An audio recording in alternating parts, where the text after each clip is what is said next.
Brother ரெடிங்களா? சொல்லுங்க வந்துட்டோம்.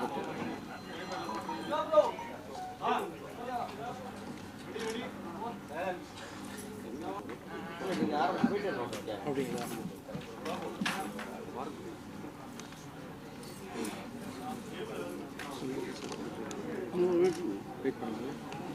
Wait பண்ணலான்றா சார். எங்கள் எந்த இடத்துல இருக்காருமா? கீழே இறங்கிட்டோம்.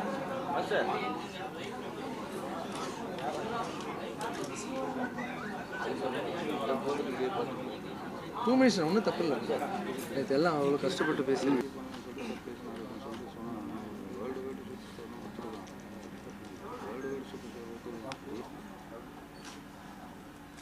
முதல்ல மொட்டை சிவா கட்டை சிவா இவ்வளோ பெரிய இட்டு கொடுத்த ரசிகர்களுக்கு என்னுடைய நன்றியை தெரிவிச்சுக்கிறேன். ஏன்னா என்னுடைய 2 வருஷம் கஷ்டம், படம் ரிலீஸ் ஆகாதுன்னு ஒரு வருஷமாக நாங்கள் பட்ட கஷ்டத்துக்கு எங்களுக்கு வந்து தியேட்டரில் கிடைக்கிற அந்த கைத்தட்டலும், அப்புறம் எனக்கு ஃபோன் பண்ணி நாங்கள் எந்த இடம்லாம் நினச்சோமோ அந்த இடத்துல காமெடி நல்லா ஒர்க் அவுட் ஆகிருக்கு, ஆக்ஷன் நல்லா இருக்குது, எப்போ இந்த பேய் படம் தான் பண்ணிகிட்ருப்போம், அவங்க கமர்ஷியல் படம் கூட பண்ணலான்றது இந்த படத்தில் வந்து ப்ரூவ் ஆகிருக்கு. ஸோ அதுக்கு வந்து ஃபேன்ஸுக்கும் அப்புறம் என் கூட ஒர்க் பண்ண டெக்னீஷியன்ஸ், என்னுடைய டைரக்டர்ஸுக்கு, ப்ரொடியூசர்ஸுக்கு எல்லாருக்கும் நான் இந்த டைமில் நன்றி சொல்லிக்கிறேன். எனக்குள்ள ஒரு மிகப்பெரிய வழி, அதை நான் வந்து சொல்லவே இல்லை. இந்த மொட்டை சிவா கெட்ட சிவா படம் ரிலீஸ் ஆகட்டும் அதுக்கப்புறம் சொல்லலான்னு தான் நான் இருந்தேன். வாழ்க்கையில் நம்ம எவ்வளோ கஷ்டப்பட்டுலாம் வந்தாச்சு. ஒரு நியாயமான விஷயத்துக்காக வந்து ஒருத்தர் போராடுறாங்கன்னா அதுக்கு நம்மளே சப்போர்ட் பண்ணலாம். ஆனால் ஒரு தப்பான விஷயத்துக்கு ஒருத்தர் போராடுறாரு, அது வந்து தப்பாக போயிட்டுருக்கு. நான் யாரை பற்றி பேசுகிறேன்னா பௌத்ரா சாரை பற்றி தான் பேசுகிறேன். எனக்கு இந்த படம் வந்து பார்த்திங்கன்னா நேற்று நைட்டு 2 மணி வரைக்கும் கூட எனக்கு வந்து தூக்கமே இல்லைங்க.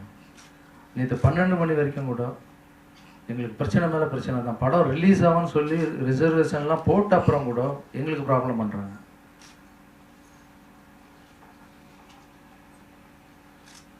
நேற்று மட்டும் என் இண்டஸ்ட்ரி மட்டும் இல்லைன்னா இந்த படம் வந்து ரிலீஸே ஆகிருக்காது. இங்கே உட்காந்துட்டு இருக்க எல்லா இண்டஸ்ட்ரி ஒவ்வொருத்தருக்கும் நான் பாதம் தொட்டு நான் தேங்க்ஸ் சொல்லிக்கிறேன் இந்த இடத்துல. ஏன்னா நேற்று எல்லாருமே வந்து சாப்பிடாம கொள்ளாமல் இருந்து இந்த படம் ரிலீஸ் ஆகணும்னு அவ்வளோ கஷ்டப்படுறாங்க. அந்த இடத்துல வந்து பெரிய பெரிய ஆட்கள் எல்லாம் கஷ்டப்பட்டு முன்னேறின எல்லாரும் இங்கே இருக்காங்க. அந்த இடத்துல நேற்று போத்ரா வந்து என்ன சொல்கிறாருன்னா, நீங்கள் எல்லாம் யார் இங்கே உட்காந்துட்டு இருக்குன்னு கேட்குறாரு. ரொம்ப தப்பான பர்சன். இதில் நான் எவ்வளோ பாதிச்சிருக்கேன்னு சொல்கிறேன். எங்கள் அம்மா வந்து எனக்கு தெய்வம், அவங்களுக்காக கோவில் கட்டிகிட்டு இருக்கேன். எங்கள் அம்மா ஒரு குழந்தை மாதிரி, வயசானாலே குழந்தை மாதிரி மாறுவாங்க. என்னுடைய ஃபஸ்ட்டு ஃபேன் எங்கள் அம்மா தான். ஏதாவது படம் ரிலீஸ் ஆகுதுன்னு வச்சிங்களேன், தேட்டராகவே சுற்றிட்டு இருப்பாங்க. லாஸ்ட் டே எடுக்கிற வரைக்கும் போய் பார்த்துட்டு இருப்பாங்க. இந்த தேட்டரில் ஒரு 25 பேர் இருந்தாங்கப்பா, கை தட்டினாங்கப்பா இந்த இடத்துல, அது அவங்க சொல்லுவாங்க, நான் கேட்பேன் உட்காந்து. அது கேட்கணும், கேட்கலன்னா முகம் ஒரு மாதிரி ஆகிடும் எங்கள் அம்மாவுக்கு. இப்போ பார்த்தீங்கன்னா எல்லா தியேட்டரில் தான் இருப்பாங்க. அவங்க 3 டேட்டு போடுறாங்க இந்த படத்துக்கு. சரி, அது நியாயமாக இருக்குமா? ஒரு வேளை பணம் வாங்கியிருப்பாங்களா? அந்த கேஸ் வந்து நியாயமாக இருக்குமா? கோர்ட்டில் இருக்கும்போது நான் ஒன்றுமே பேசக்கூடாதுன்னு சைலண்ட்டாக இருந்தேன். ஃபஸ்ட்டு ஒன்று போடுறாங்க, டேட்டு போடுறாங்க, அது மாறிடுச்சு. அம்மா வந்து என்னக்கண்ணா டேட்டு படம் ரிலீஸ் ஆகலையாம்மாப்பா, தேட்டர்கிட்ட போயிட்டு வராங்க திரும்பி. செகண்ட் டைம் வந்து அலௌன்ஸ் பண்ணுறோம், மறுபடியும் அம்மா எல்லாம் ரெடியாகி ஃப்ரெண்ட்ஸுக்கெல்லாம் சொல்லிவிட்டு மறுபடியும் கிளம்பி போவாங்க. கட் அவுட்லாம் வச்சுருக்காங்கப்பா, நைட்லாம் போய் பார்த்துட்டு வருவாங்க எங்கள் அம்மா அவ்வளோ பைத்தியம். நானும் எங்கள் அம்மா ஃப்ரெண்ட்ஸ் மாதிரி.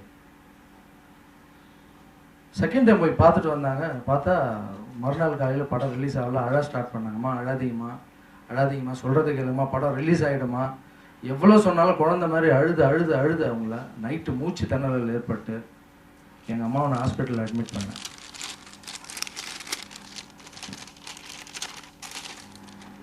இங்கே பாருங்க, என்னை வளர்த்தெடுத்த தெய்வம். நான் வேற யாருன்னா இருந்தாலும் நான் சும்மா விட்டுருவேன். என் தாய் மேலே வேணா, எங்கள் அம்மாவுக்கு ஏதாவது நானும் மட்டும் விட முடியாது மேலே.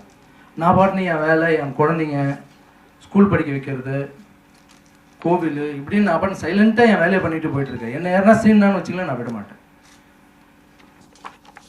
பாருங்க, இப்படி படுக்கணுமா எங்கள் அம்மா?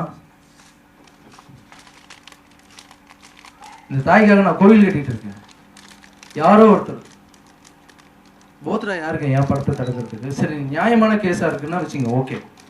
ஜட்ஜே வந்து இது வந்து சீட்டிங் கேஸ்ன்னு கொடுக்குறாரு, அதுக்கப்புறம் நீ பிரச்சனை பண்ற. என்னுடைய குழந்தைங்க 10வது எக்ஸாம் எழுதுறாங்க, 10ஆம் கிளாஸ் எக்ஸாம் எழுதுறாங்க. நான் வளர்க்குற 60 குழந்தைங்க இல்லை, எல்லா குழந்தைங்களும் உட்காந்து ப்ரேயர் பண்ணிட்டு இருக்காங்க எனக்காக. பாருங்க, படிக்கணுமா அவங்க? போத்ரா நீங்க என்ன ரொம்ப டிஸ்டர்ப் பண்ணிட்டீங்க என் லைஃப்ல. என்ன மட்டும் இல்லை, இதுக்கு முன்னாடி என் தலைவன் சூப்பர் ஸ்டார் அவர் ஏதோ சைன் பண்ணி கொடுத்துட்டாருன்னு அவரை பிடிச்சி இழுத்தீங்க நீங்க. வைரமு சார், நிறைய பேருக்கு நீங்க பிரச்சனை பண்ணிட்டு இருக்கீங்க. நியாயமா நீங்க போராடினா கண்டிப்பா என் பின்னாடி இண்டஸ்ட்ரி வந்திருக்காது. நீங்க தப்பா போராடுறீங்க. கஸ்தூரிராஜ் ஏதோ பணம் வாங்கிட்டாரு, அது வந்து தனுஷ் சார் கொடுப்பாரு, ரஜினி சார் கொடுப்பாரு, என் தலைவர் சொன்னார் வந்து கொடுப்பாரு உங்ககிட்ட. இதோட நீங்க நிப்பாட்டணும். இவரை எதிர்த்து நான் ஒரு போராட்டம் நடத்த போறேன், நாளைக்கோ நாளைக்கோ பர்மிஷன் கேட்க போறேன். மொத்த இண்டஸ்ட்ரி வந்து உட்காருவாங்க எனக்காக. ஏன்னா இந்த இண்டஸ்ட்ரி வந்தது, இந்த இண்டஸ்ட்ரியில நான் என் படம் இன்னைக்கு ரிலீஸ் ஆகிருக்காரு. அவர் வந்து இனிமேல் யாரை பற்றியும் இந்த மாதிரி தப்பா, நியாயமாக போராடுங்க, ஓகே. தப்பான டாக்குமெண்ட் வச்சுக்கிட்டு தப்பான யாரோ சைன் பண்ணுறது, யார் சைன் எப்படி போடலான்னு தெரிஞ்சு வச்சுட்டு இருக்கிற கேரக்டர் அது. அவர் மேலே போய் நான் கமிஷன் காலையிலேருந்து 10 மணிலேருந்து ஈவினிங் 4 o'clock வரைக்கும் ஆர்ப்பாட்டம் நடத்தி அவர் எப்படியாப்பட்டவர்னு எல்லாருக்கும் சொல்லி நான் போய் கமிஷனர்கிட்ட போய் கம்ப்ளைண்ட் கொடுக்க போகிறேன். சிஎம்ஐ பார்த்து கூட சொல்ல போகிறோம், ரொம்ப தப்பான கேரக்டர் சார், இவர் மேலே நடவடிக்கை எடுங்கன்னு சொல்லி. ஜட்ஜி சொல்றார் சார் சீட்டிங் கேஸ் அப்படின்னு. அதுக்கப்புறம் கூட இவர் விடாம நேற்று நைட் வரைக்கும் வந்து எங்க இண்டஸ்ட்ரியை பார்த்து கேட்கறதுக்கு உனக்கு என்ன தகுதி இருக்கு? வாழ்க்கையில ஒவ்வொரு படியும் எவ்வளவு கஷ்டப்பட்டு வரோம் தெரியுமா? நாங்க இந்த படம் ரிலீஸ் ஆகணும்னா இவருக்கு பிபி இருக்கு டைரக்டருக்கு. அன்னைக்கு ஒரு நாள் நைட் அழுகுறார் சார், எனக்கு ஃபோன் பண்ணி என்ன அழ தெரியுங்களா அவரு? படம் ரிலீஸ் ஆக அடுத்த மாசம் 3 டேட்டு போட்டு கேன்சல் பண்ற மாசம் எனக்கு பயம் வந்துருச்சு. நான் எங்க ஏதாவது போயிடுறேன் அப்படிலாம் சொல்றாரு அவரு. ஸோ அவருக்காக கண்டிப்பா காலையிலேருந்து உட்காந்து ஆர்ப்பாட்டம் பண்ணி போய் கமிஷனர்கிட்ட கம்ப்ளைண்ட் கொடுக்க போறோம். சிஎம் பார்த்து கூட சொல்ல போறோம். போத்ரா சார், தயவு செஞ்சு இனிமே எங்க வாழ்க்கையில விளையாடாதீங்க.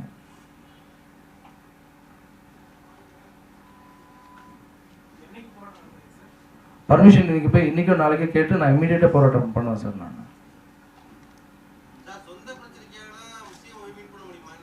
இது சொந்த பிரச்சனை இல்லை சார், இண்டஸ்ட்ரி பிரச்சனை சார். ஸோ இந்த போராட்டம் கண்டிப்பா நான் நடத்துவேன். யார் என்ன சொன்னாலும், யார் என்ன கேட்டாலும் கண்டிப்பா இந்த போராட்டத்தை நான் நடத்துவேன் சார். அதுக்கே இண்டஸ்ட்ரி என் கூட இருப்பாங்கன்னு நினைக்கிறேன்.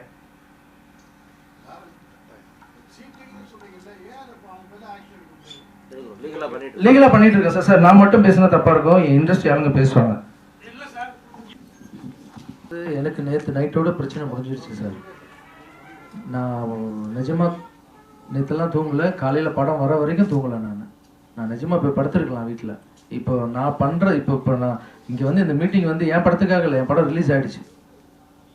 இப்போ நான் வந்து ஒரு பெரிய படம் விட்டு கொடுக்குறோம், இவ்வளோ பேர் ஹெல்ப் பண்ணுறாங்க, எல்லாம் ஓகே. ஒரு சின்ன ப்ரொடியூசர் மாட்டினா என்ன சார் ஆகும்? அடுத்த படத்துக்கு இந்த பிரச்சனை வரக்கூடாதுன்னு தான் சார் நான் போராடுறேன் இப்போ.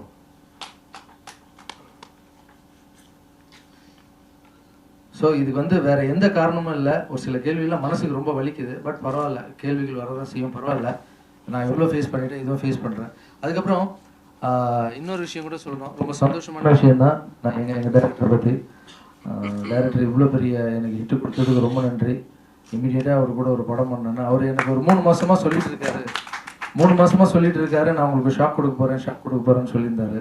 இன்னைக்கு வந்து படம் ரிலீஸ் ஆகிருக்கு. அதுக்கு வந்து மக்கள் சூப்பர் ஸ்டார்னு போட்டிருக்காராம்.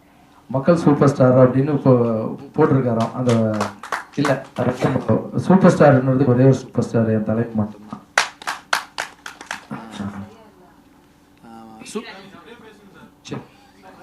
அப்படியே பேசலாமா? ரொம்ப ரொம்ப ரொம்ப ரொம்ப நன்றி. பட் ஆனால் இந்த உலகத்திலே ஒரே ஒரு சூப்பர் ஸ்டார், அது என் தலைவன் மட்டும்தான், ரஜினி சார் மட்டும்தான் சூப்பர் ஸ்டார்.